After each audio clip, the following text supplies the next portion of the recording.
Sir Keir Starmer has hailed what he called his party's historic victories in the Tamworth and Mid-Bedfordshire by-elections, where Labour has overturned two huge Conservative majorities with swings of more than 20%.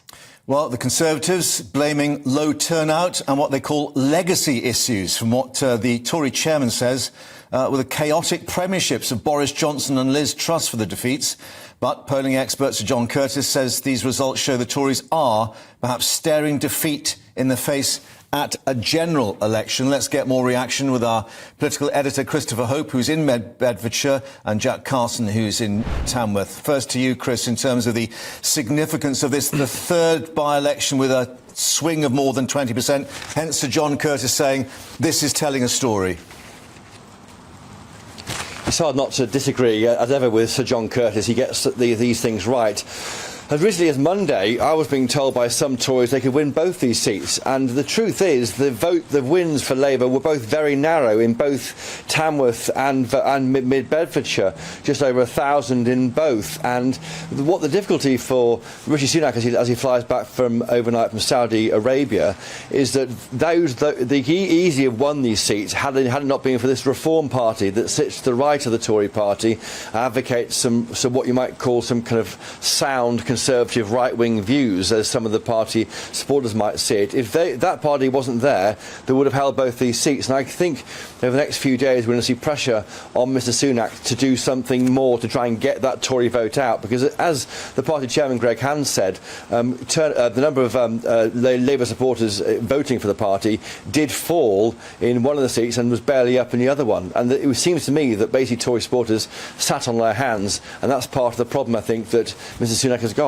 Yeah, but should we also just reflect that despite some pretty vigorous campaigning from the Lib Dems in Mid-Bedfordshire, they failed to move out of third place. That Labour is the choice for a change, if you like.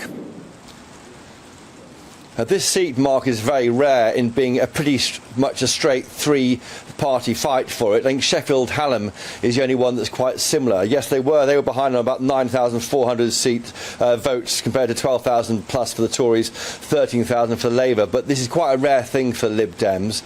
But no question, they haven't quite. But the big surge in the south that they're looking to do under Ed Davey hasn't quite happened.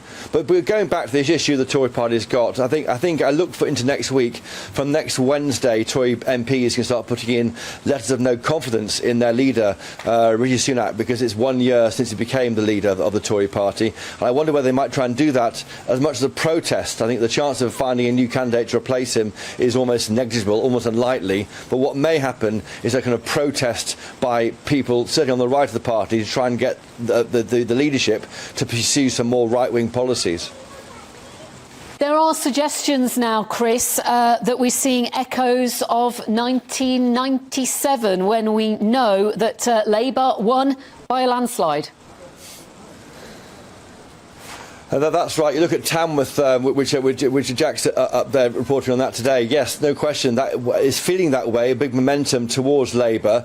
The difference for many is that Keir Starmer is not Tony Blair. I mean, he doesn't really pretend to be Tony Blair, but the idea that he can reach out and offer a positive message for the Labour Party isn't seen. It seems more he's saying, I'm not the other lot, not the Tories. And that's why I think the Tories do think they've got a chance if they can enthuse this base. And that's why the Tory party is saying this morning that if things get the Tory voters out again, and that may happen at an election campaign, don't forget, by-elections are not the same as a national poll, then it might just be enough. But it does look completely dire for that party right now. What do you make of the assessment from Greg Hands, the Tory chairman, talking about disillusionment with Boris Johnson and also Liz Truss, the legacy issues? I mean, it does again tell of a real unease within the party itself. You can't keep saying that, I think. The problem with that is that Rishi Sunak, as you know, was appointed by Tory MPs a year ago. The leaders who were actually wanted by the membership, that's Boris Johnson and Liz Truss, were both forced out by the MPs. The MPs engineered it to get in someone they wanted, and that person has now been rejected by the membership. And that's a real problem, I think, going forward. You can't keep going back on the record. I think what it does mean, though, Mark and Pippa, is that the chances of an early election next year are fast receding into Rishi Sunak's rear-view mirror, we were looking at maybe May and June as a possible date, but I think they might go long into the autumn next year to try and put as much distance as they can between, as they see it, Liz Truss and Boris Johnson, and allow more time for the economy to recover. But by then, there's nowhere to go. It looks like a late autumn election now, increasingly. Yeah. A lot of number crunching going on, Jack. I guess the assessment, did some sit on their hands, stay at home, and therefore, what is the picture for a general election there? Well, certainly that is the case. I mean, the Conservatives' vote share dropped as well, down to 40%. Labour won 45.8% of the vote here in that by-election yesterday. And certainly it is the case from just people that I've spoken to here on the street this morning that there were Conservative voters and just didn't want to go out and vote, didn't feel that the party deserved their vote and deserved their support at the moment. It's certainly going to be a wake-up call for the government and Rishi Sunak. Both these by-election results of that there's still a lot of work to do here, but of course this seat in Tamworth is not one that Labour have openly admitted today that they've really been targeting. It's not something that they saw themselves being able to win. Of course, Chris Pincher in 2019 at that general election got a 19,000 majority. It has been Conservative since Cameron became Prime Minister back in 2010, and that vote share has ever increased for the Conservatives. But more recently here in this constituency, at the local council elections, more Labour councillors were elected onto the council, and of course today the constituency itself has turned red. So maybe there is a slight change and a slight swing, as we've seen, 24% over the last, of course, by-election. There is a swing to more Labour voters, and this constituency has traditionally gone with the way the country goes. It was red and Labour with Blair and Brown, and then, of course, as I said, it changed to blue to the Conservatives when David Cameron came in with 2010. So it's a good litmus test of how people are feeling here, which is relevant to across the country. And actually, it's something that Keir Starmer mentioned. He has visited Tamworth. He met with, of course, those party members and colleagues that had helped run this campaign. He was at Tamworth FC, and he said that you absolutely smashed it to the supporters there. He said what you've seen here replicates what's going on across the country. He says people are fed up to the back teeth of 13 years of decline under this government. Speaking to people on the street, that message was very much echoed. Here's what they told me. I've lived in this town for quite a long time, and it's been under Conservative rule for many, many, many years, and this town is destroyed. It's empty, it's gone. And all I can feel today is ecstatic. I'm filled with ecstasy, because I'm ecstatic to get rid of the Conservatives once and for all, But I'm also filled with a little bit of trepidation about what's next. And I hope that the Labour government can do something different, I really do. And I'm looking forward to the landslide that this country is about to face. Not surprised at all, to be honest with you, the state of the Tory party. I mean, did you vote for Labour yesterday? No. No. Which way do you vote, and how do you feel this morning? To be honest, I've always voted Tory, but yesterday I voted Reform because I think we need a change. I don't think there's much difference between Labour and Conservative at all, to be honest with you. I just think we need a change. I think the Tory's been in 13 years and I think the country's in a mess, to be honest with you. So, no, they're not going to get my vote back at the minute. I was quite glad because I don't know whether it'll make any difference, but a change is as good as the rest. And I think it's always at the back of your mind whether Labour got in because people were had enough of the Conservatives, or are Labour that good and they're going to do what they say they're going to do.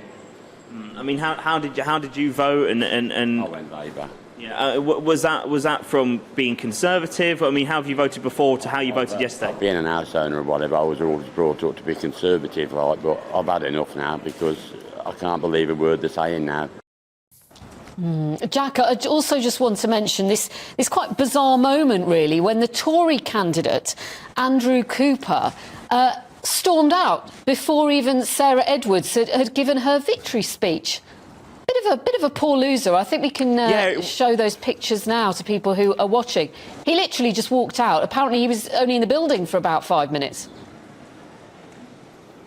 Yeah, so they had to actually delay the announcement and the declaration of the result last night because Andrew Cooper was late getting to the count. And as you mentioned, he stood on stage for the few minutes that it took for the electoral officer to read out those results, confirm, of course, that Sarah Edwards was the new MP for Tamworth. And then he seemed to kind of just glance off to the side where obviously members of his local Conservative Party were, and he was essentially escorted outside the back door. He's, of course, a Conservative councillor here. The Conservatives just said he will, of course, remain as a Conservative councillor and still serve these people here in Tamworth, on the Tamworth Borough Council. But it's not gone down well, particularly. It was mentioned by a few members of the public that I've spoken to on the street here today that they felt that was a little bit disrespectful to not stay for the acceptance speech of Sarah Edwards, and that it was poor politics and poor manners from Andrew Cooper yesterday.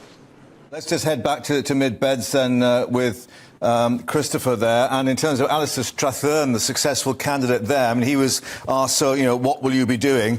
And he simply said, well, just turning up and doing my job, which may be something of a comment on the previous incumbent there.